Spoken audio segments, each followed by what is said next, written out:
Les autoroutes sont des chaussées à sens unique séparées par des terre-pleins conçus pour des déplacements rapides. Elles ne traversent pas d'agglomération et ne comportent pas d'intersection.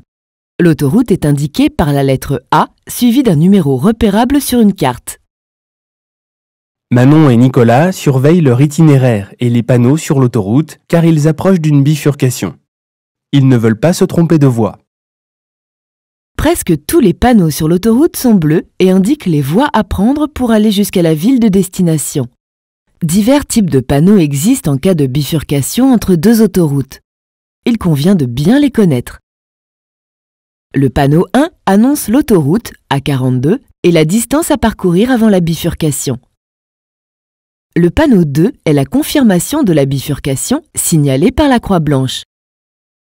Le panneau 3 avertit du changement de voie avec les villes de destination pour chacune des deux voies. Vous devez donc regarder les panneaux au-dessus de vous pour être certain d'être bien dans la bonne voie. Ce sont des panneaux de présignalisation. C'est à ce moment que vous devez choisir la bonne voie et en cas, en changer. Le panneau 5 est le dernier rappel qui reprend les informations du précédent panneau de présignalisation. Le panneau 6 confirme aux usagers qui n'ont pas bifurqué les distances à parcourir pour les villes de destination mentionnées.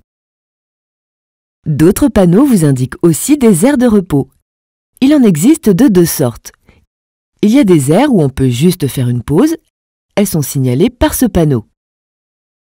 Et des aires avec de nombreux services comme des restaurants, des stations à essence ou des cafés.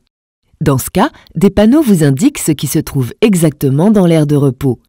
Ici, vous trouverez une station à essence, des aires de jeux pour les enfants et un restaurant.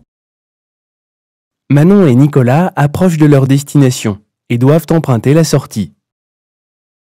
Le premier panneau annonce la sortie avec son numéro, ici c'est la sortie 10, ainsi que le nombre de kilomètres restants, à savoir 8 km. Le panneau 2 vous avertit de la sortie.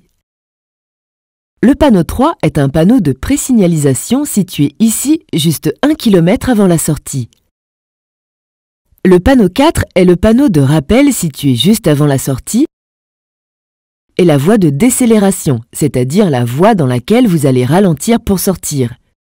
Cette voie comporte toujours une vitesse limitée par des panneaux, ici 90 km/h, puis 70 km/h. Notez qu'un peu avant la voie de sortie, l'espace entre les pointillés de la ligne du milieu change. C'est une ligne de dissuasion. Elle est placée à hauteur de la sortie et empêche tout véhicule qui serait en train de dépasser dans la voie de gauche de se rabattre pour atteindre la sortie. À cette hauteur, il est trop tard pour sortir. Il fallait préparer sa sortie de l'autoroute bien plus tôt. Nicolas ne suit pas les conseils de sa sœur et vient de passer la bifurcation qu'il devait prendre. Il freine alors brusquement et, malgré les cris de Manon, décide de faire une marche arrière. Personne ne semble derrière lui jusqu'à ce qu'une voiture arrive à toute allure dans son rétroviseur intérieur. La voiture jaune freine alors brusquement, mais n'arrive pas à s'arrêter.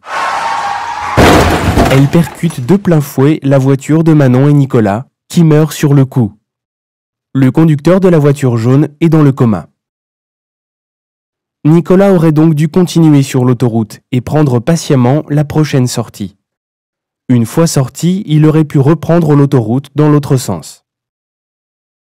Sachez qu'un demi-tour ou une marche arrière sur l'autoroute entraîne une suspension immédiate du permis.